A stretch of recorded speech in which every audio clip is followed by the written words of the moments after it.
Ice and Chitin by Pletia Spatek, some Imperial.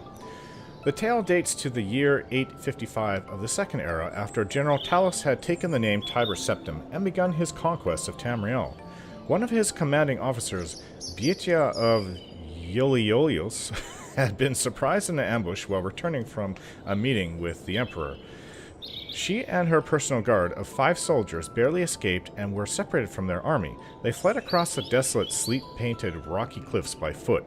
The attack had been so sudden, they had not even the time to don armor or get to their horses. "If we can get to the Gorveg Ridge," hollered Lieutenant Ascudus, gesturing towards a peak off in the midst, his voice barely discernible over the wind, "we can meet the legion you stationed in Portnock."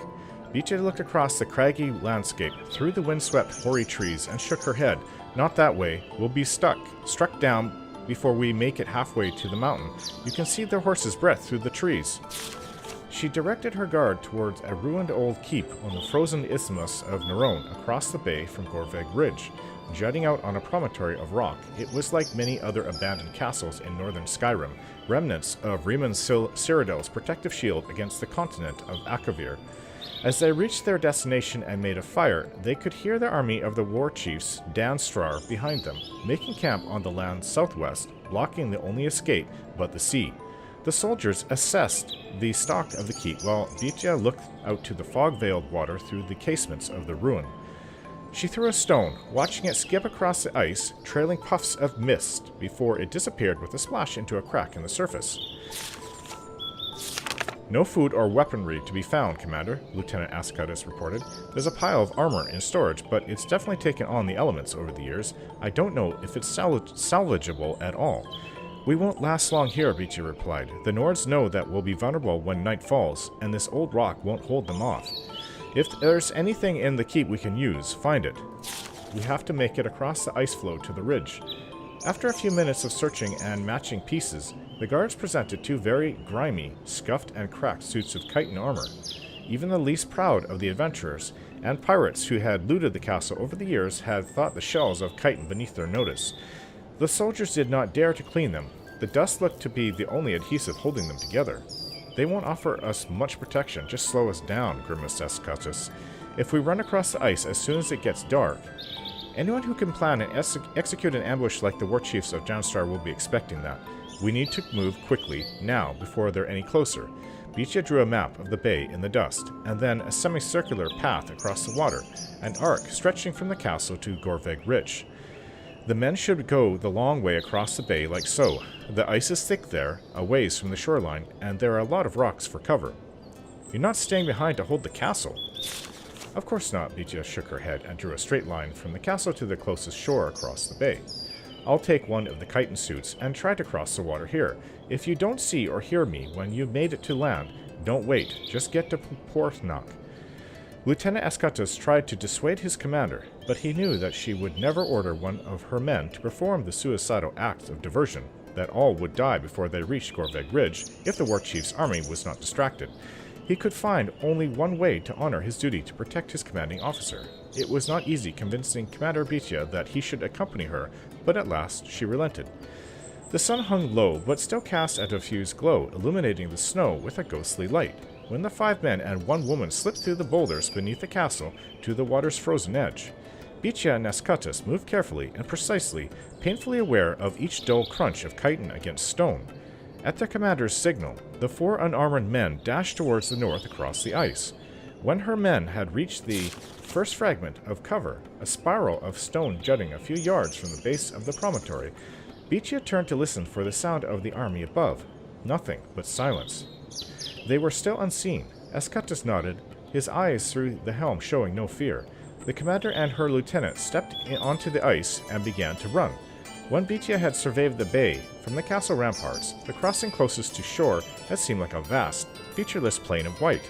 Now that she was down on the ice, it was even more flat and stark.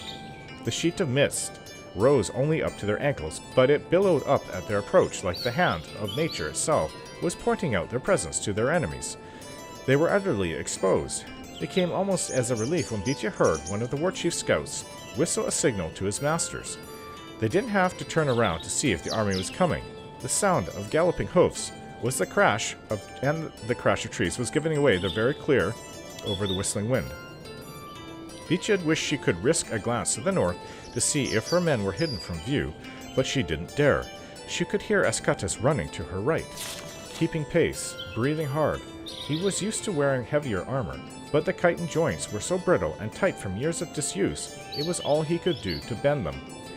The rocky shore to the ridge still looked an eternity away when Beatia felt and heard the first volley of arrows.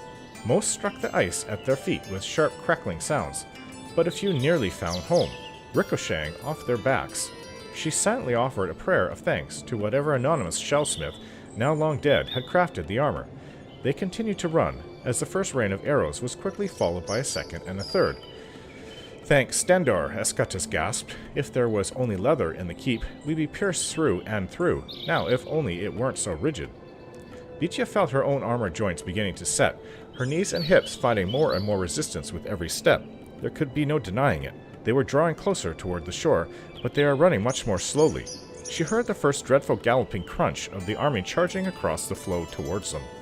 The riders were cautious on the slippery ice, not driving their horses at full speed, but Beatia knew that they would soon be upon the two of them.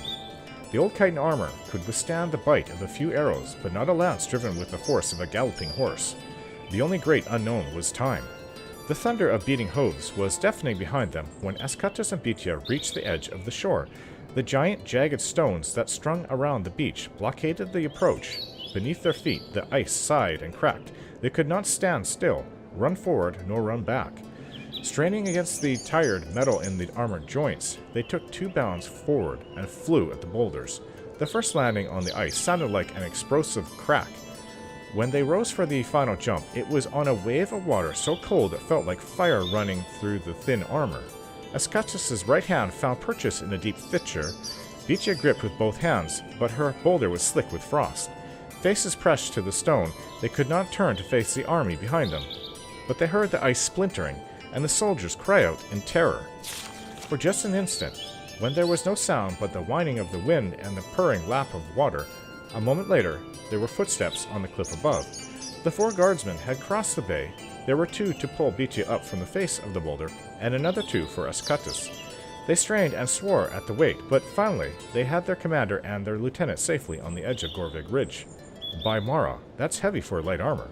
Yes, smiled Beatia wearily, looking back over the empty, broken ice floe, the cracks radiating from the parallel paths she and Escatus had run. But sometimes that's good.